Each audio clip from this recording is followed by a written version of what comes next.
नमस्कार, आप सबको स्वागत है मोर टिकटॉक रील्स में। वैसे ही आज हमरे थारून के खानगी के बारे में बात करे जाए बाती। वैसे ही हमन के कपिलवस्तु जिला के वैसे ही मैं ई कपिलवस्तु जिला के रहले के मारे हमन कपिलवस्तु जिला में हमन थारून के मुख्य परिकार एकदम आकर्षण के बिंदु कौन सी मैं अपने के शेयर करे चाहत बाटू। वैसे ही यदि अपने फिर हमन जिला से बाहर हो अथवा हमन जिले के भितर हो अथवा हमन मैं कहल खानगी में कौन चीज़ छूटल बा अपने कमेंट करे सकब है।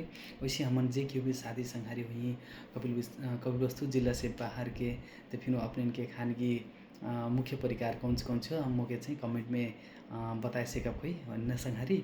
वैसे हमरे कपिलवस्तु मुख्य परिकार में मैं सर्वप्रथम कहे चाहत बाटू।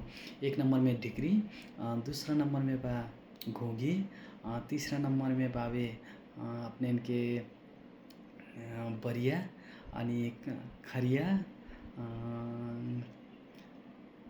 अन्दिक भात, मुसक चोखा, सिद्रा अनि जाँडिक झोर और last but not the least बुंगुर के मासु। ये चीज़ हमरे चाहिँ मुख्य यहाँ प्रैक्टिस अथवा खाली अपने के चाहिँ कौन सी खाली अथवा कौन सी छूट गिला मोके कहे में अपने के कमेंट करके मोके बताए सके कोई संगारी ना।